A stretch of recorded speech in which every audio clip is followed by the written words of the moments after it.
Good afternoon, everybody.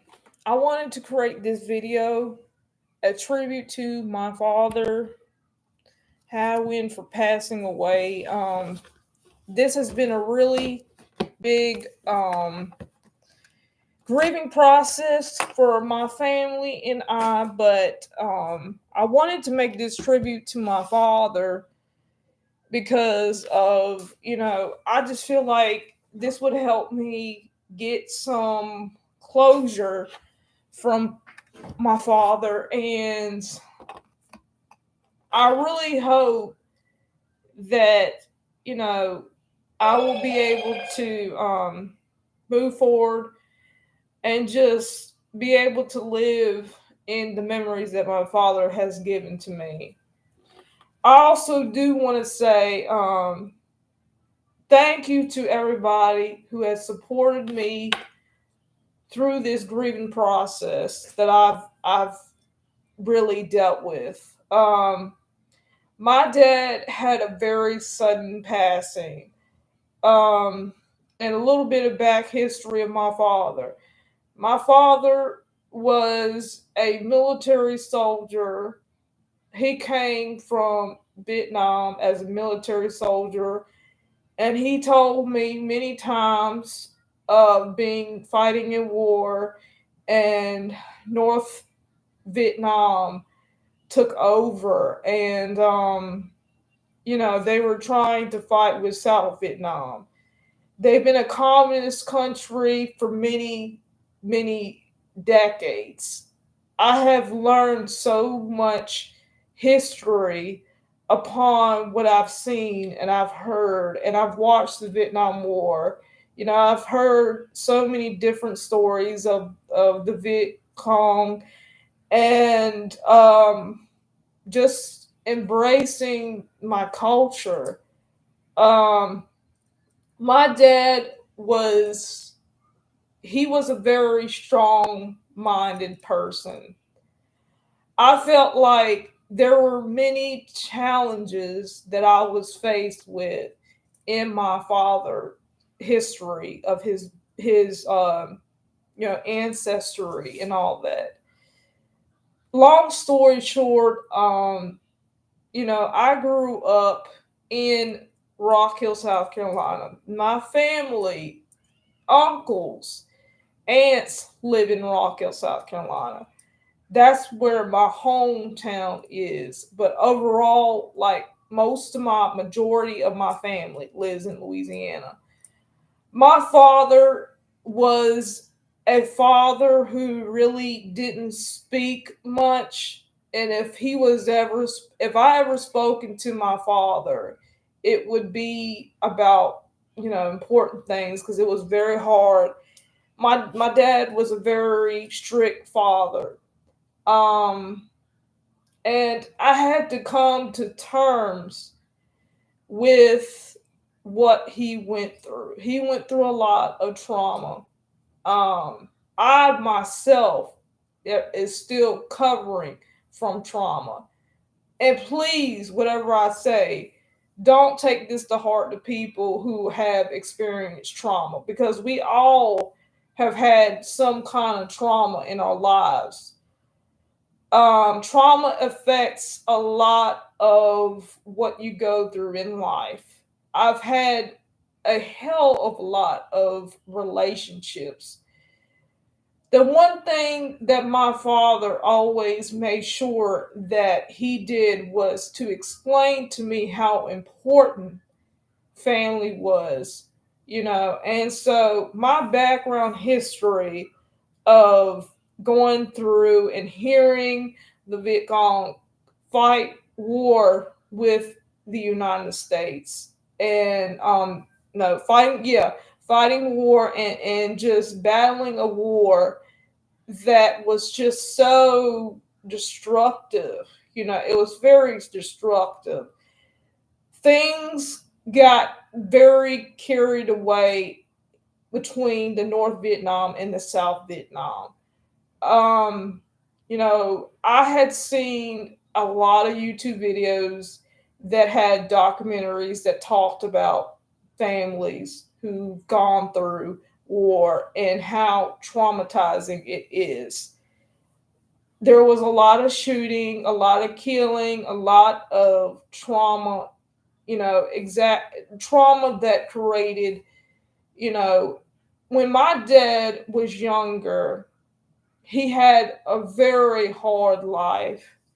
And this is the reason why it's so painful for me to talk about this. And I really can't, I can't put it to words how I feel emotionally because I get very, like, I just get very into my thinking. I have very deep thinking about this, but I've always pictured when my father had told me that he went to Vietnam and he had to start his life all over again in the United States. He had nothing coming in from Vietnam and living a life of poverty, and so what he created in his mind, he lived. So, it's really sad when people have to go through poverty because, of course, poverty affects a lot of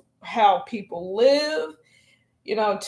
Listening on to my class, Healthcare Economics, I realized that in racial, you know, during the healthcare um, disparities and what people have been faced with because of people who have lived in rural areas and who have lived for such a long time and addressing the conditions that people live in. And when I mean conditions, I'm talking about the environment that a person lives in. Human beings, we are taught to live to survive. And one thing that I've always learned from my father is anticipating that you have to live and you have to fight for what you have. I think that's one of the biggest things that I've heard in documentaries is that a lot of people came over here from a communist country, not having a lot, and really just battling a daily life of culture shock because you can only imagine how it is to live in one country and coming to the United States to creating a whole new life and a whole new life with a whole new purpose, a whole change.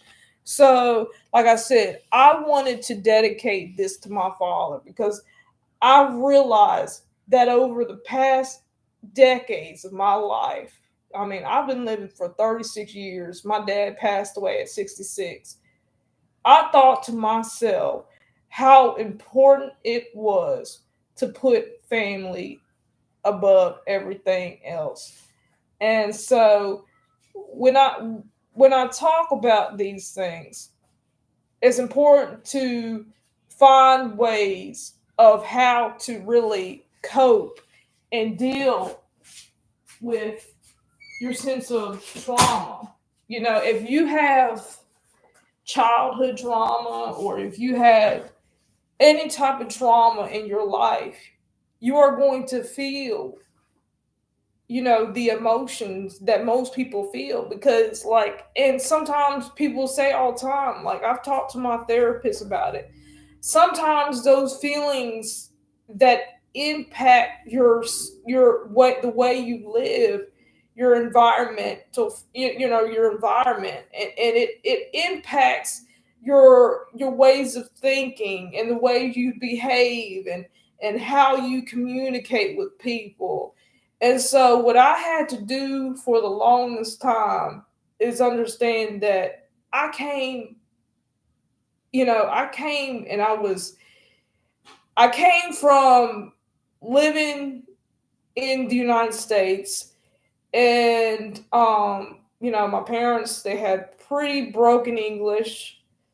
I had to understand that in all the essence of what I went through with my family, I had to understand and come to terms with the fact that it wasn't an easy journey, you know? And if things aren't easy for somebody, there's always going to be that anger, that hostility. And I mean, when you're talking about calmness, that's all it ever is fighting and intruding in people's lives and no privacy. So like I said, I really dedicate this video to my dad.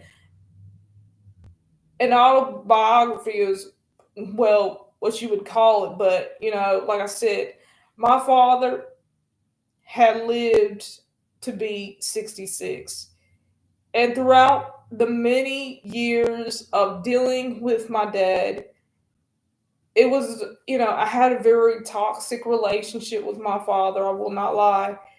But there are always these things that come in my head when I'm thinking about families and how we function, and the different cycles of generations and things like that. So it's important to really know where your family comes from, because the root of it all will help guide you and give you meaning and purpose. So I think with my dad, really, his last stages of life, I realized how important that family was and how important that we live to give each other comfort through hard times. And so I think that that was the biggest thing of it all, learning from the Vietnamese culture and the Viet Cong and the people who had fought in war, and just seeing what they went through and seeing people out in the streets of Vietnam and just living a life that is different, culture shocks and seeing different sights and people. And people come to Vietnam to go touring, and they have so many different foods that you could try out, things like that. But overall, what I had learned from seeing what it took for my dad to really have such a huge impact on his life. And I just want to say that it's important to always get that support that you need. And coming from a background that my father came from made me realize how important it was to be able to have people in your life that really care about you and support you. And like I said, you know, from where it was and from being in the northern part of Vietnam and the southern part of Vietnam, and then of course the French took over. And you know, the communist people are very cruel people. They did not want to give freedom to people. And so, what I had to really take away from knowing that freedom is, it wasn't a choice for my dad to have freedom. He didn't have freedom when he came over here.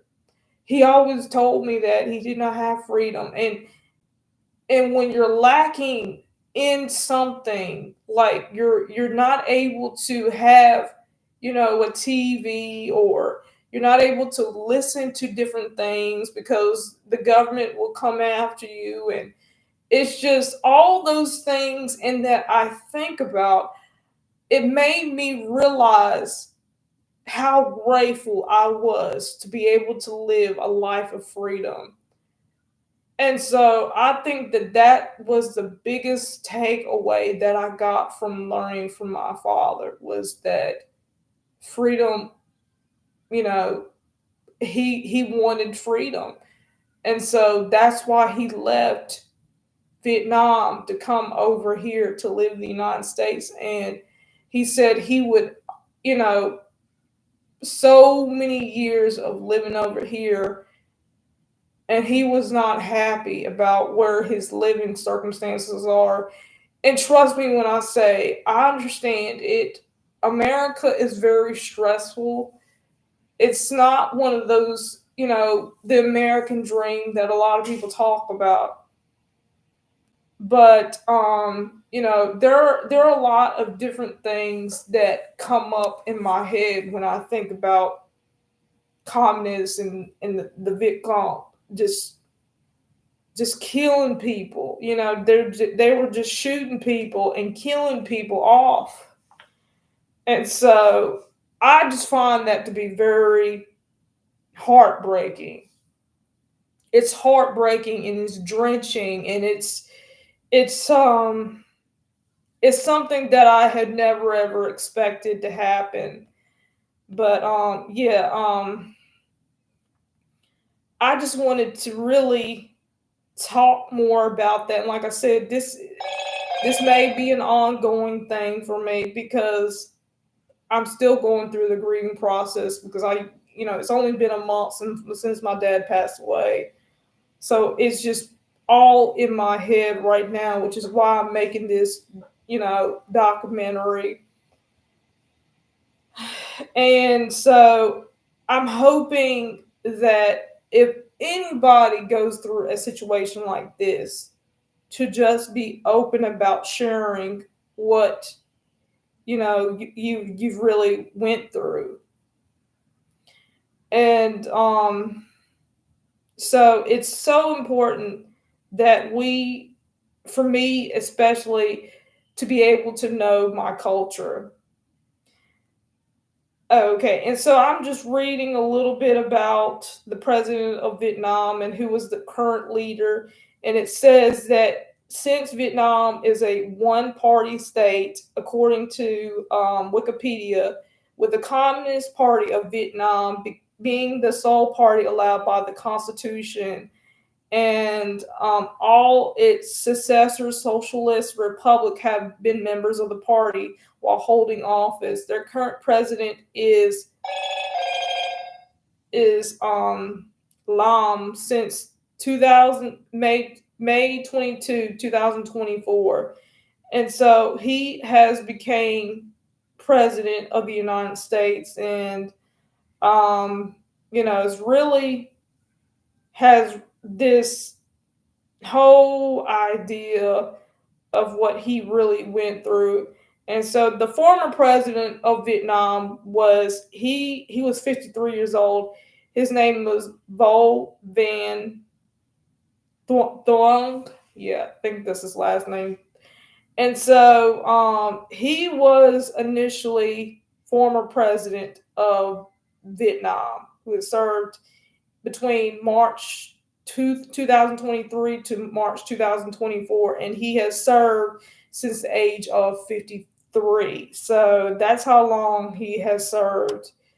Um, and so they're, like I said, the communists taking over, and my dad fighting in the war to saving his life and to bringing over, just bringing people and dealing with struggles of everyday life. Like my dad said that he had like a loaf of bread, and then he would take that loaf of bread and he would cut half of it for his brother. And so, that's what he had to do. And so every single day, my dad had to go out, make a living for himself, and come home and take care of his brother. And so that's a story that my father had shared with me, and has deeply touched me for so long. And I think about it so often, about what my dad really had to do to come and live a life, and just Just have the freedom that he did. Have the freedom and have the choice to live the way he wanted to live. And so the freedom is really important for, you know, Asian cultures. And so that's one thing that I still remember till this day. And I feel like a tradition I'm going to do is make sure that every year that I celebrate my dad's passing. And it's so important that we continually keep going forth in our life. But yes, like I said, I wanted to dedicate this to my dad, Ha Nguyen, for really just opening my eyes to the culture of Vietnam. Anyways, I hope you guys enjoyed this autobiography. Like I said, I made this for my dad.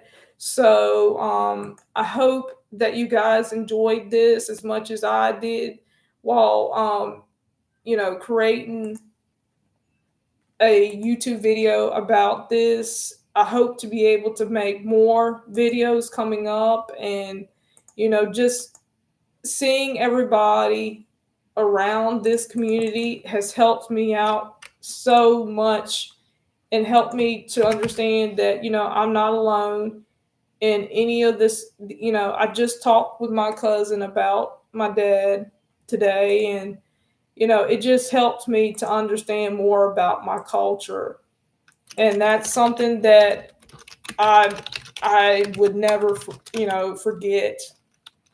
So yes, I know my dad is resting in heaven right now, but I hope, like I said, I hope that everybody was able to learn something new. If you didn't know much about Vietnam and the culture and everything like that. But yes, I hope everybody has a great one. And until then, have a good one.